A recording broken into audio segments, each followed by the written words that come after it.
Next on Book TV, a look at the life and writings of Barry Goldwater, former U.S. Senator and 1964 presidential candidate. His 1960 book, The Conscience of a Conservative, was influential in the conservative movement. You'll hear from his granddaughter, C.C. Goldwater, producer of the film Mr. Conservative, Goldwater on Goldwater, his former press secretary, Lee Edwards, and Edward Crane, Goldwater's former campaign precinct captain. This talk from the Cato Institute in Washington, D.C. is just over an hour. Good evening. Good afternoon. Welcome to the Cato Institute. My name is David Bose. I'm the Executive Vice President of the Institute, and I want to welcome you all here for a very interesting discussion for the next hour, hour and a half or so. I was 10 years old when Barry Goldwater ran for president, and although my father was an elected Democratic official in the small Kentucky town that I lived in, so he at least was not allowed to publicly support a Republican for office, but I did get the message around the dinner table that Barry Goldwater was a man who was standing up for the Constitution and for individual freedom, and as my father would say, against all these giveaway programs. So I knew that in my 5th grade class I should be supporting Barry Goldwater, but I couldn't have articulated too well exactly why that was. A few years later, I think The Conscience of a Conservative was probably the first political book I read, the first book that made an ideological argument and set me on the path to being here where I am today. There were other books along the way, and some more recognizably libertarian, but I think The Conscience of a Conservative was a very important one in my upbringing. Goldwater, of course, lost that election, but his book and his campaign launched the modern conservative movement. He brought traditionalists and libertarians together to oppose the welfare state and Soviet communism. The expansion of the welfare state, he wrote, was a dangerous development that threatened individual freedom. One historian writing about his impact writes, "Yet he was no strict libertarian. Appealing to those on the right who longed to recapture lost certitudes, he argued that the state had a duty to maintain order and promote virtue. Politics," Goldwater wrote, "is the art of achieving the maximum amount of freedom for individuals that is consistent with the maintenance of social order." Well, as a strict libertarian, I have no objection to that goal. I think that social order and individual liberty are in fact complementary. They're not opposed, and there is nothing unlibertarian about wanting an orderly society where everybody's rights to life, liberty, and property are protected. So if Barry Goldwater was not a libertarian, the historian is going to need better evidence than that quotation. The book sold 3.5 million copies.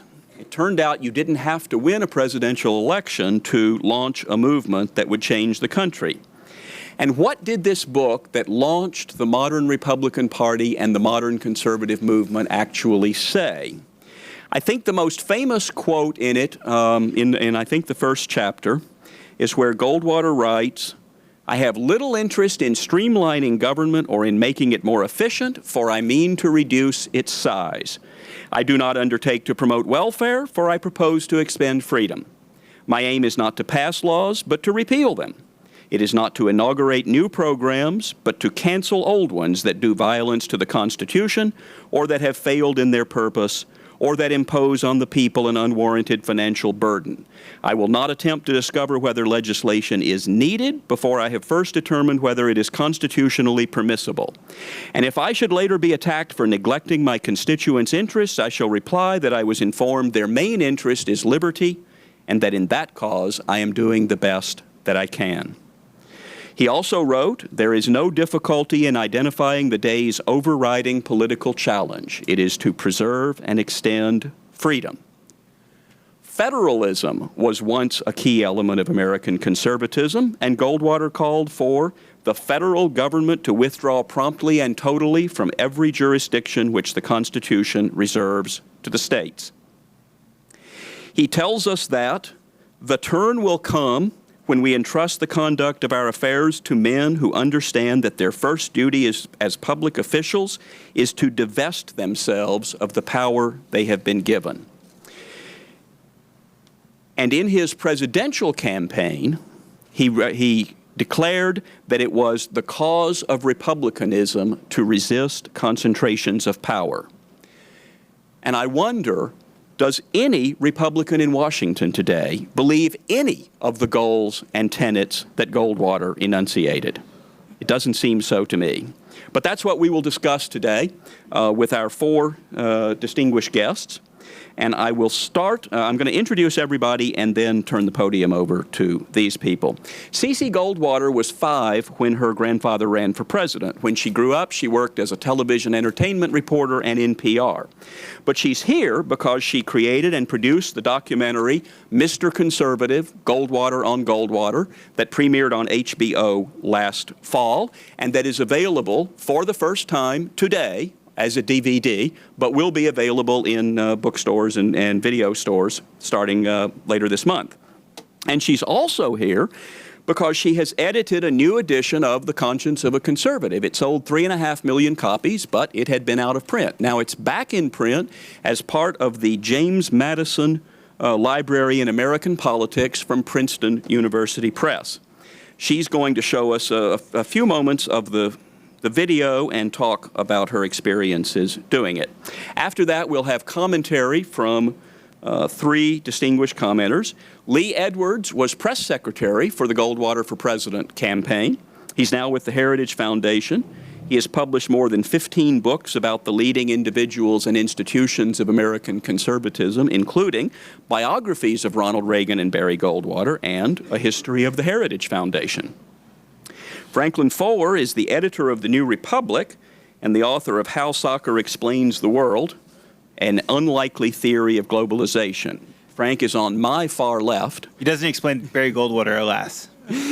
Soccer doesn't explain Barry Goldwater, I can assure you. Before he started with the magazine, he covered Congress for U.S. News and World Report, and in various magazines he has written sociological studies of the conservative movement, the college Republicans, and other exotica. And batting cleanup will be Ed Crane, the founder, president, and CEO of the Cato Institute.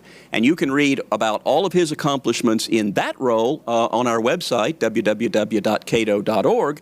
What you will not read there is one of the reasons he's up here today, which is that he was a precinct captain for the Goldwater for President Committee as a precocious teenager in Berkeley, California. This was not Goldwater's best district. And so he did not end up being a Republican political leader, but we're glad to have had him here. At this point, let me invite up to the podium C.C. Goldwater.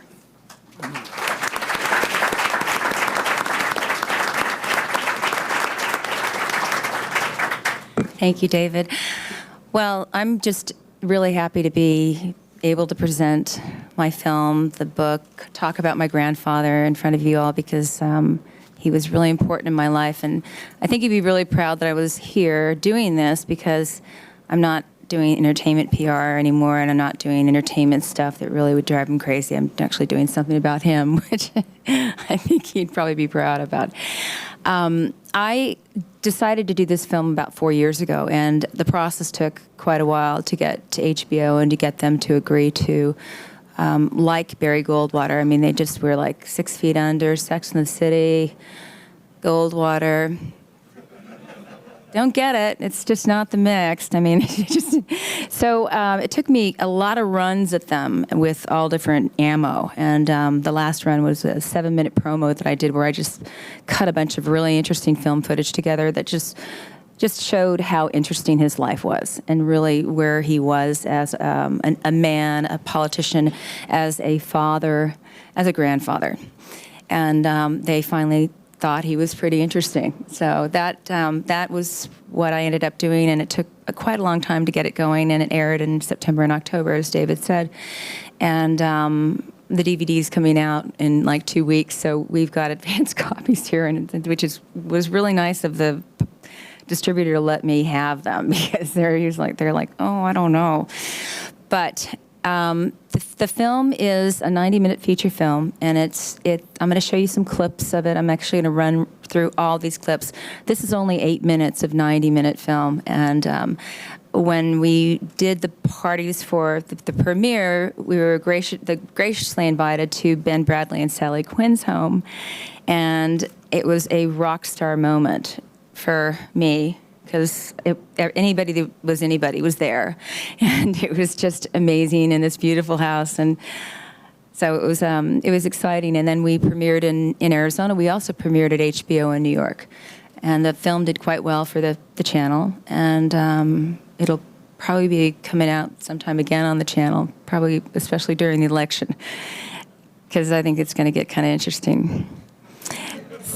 So, on that note, we can bring down the screen and we'll look at some clips.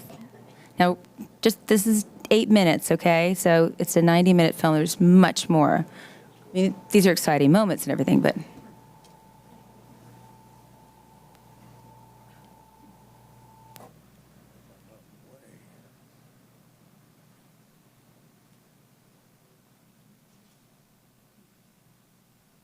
When I was a freshman in high school, and I had a wonderful social studies teacher who was a very proud conservative. He had us read Conscience of a Conservative, and I ended up writing a long term paper about being conservative.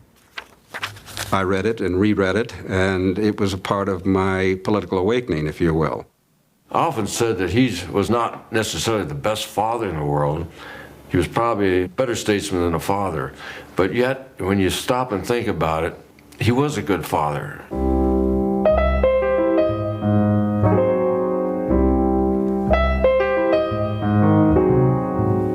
He was out of the old school, you know, stand on your own feet, make your own way. He taught us at a young age to take care of ourselves, how to light a fire out in the forest, how to hunt for food if we were stranded.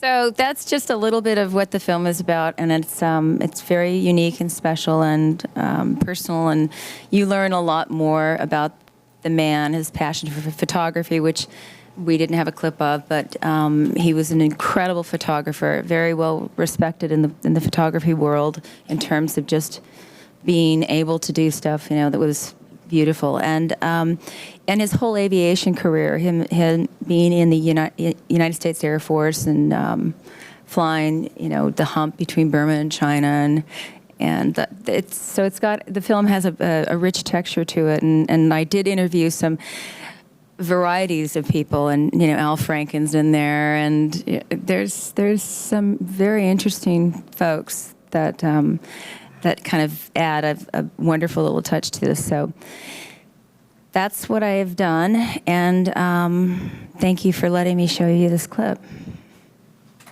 Cece?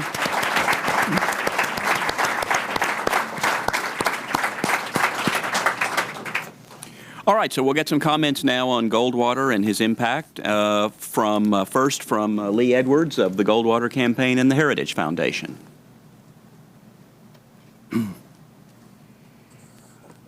Well, Cece, obviously, you know, you loved your grandfather very much, and still do, I'm sure. But I have to say that Barry Goldwater was our first political love.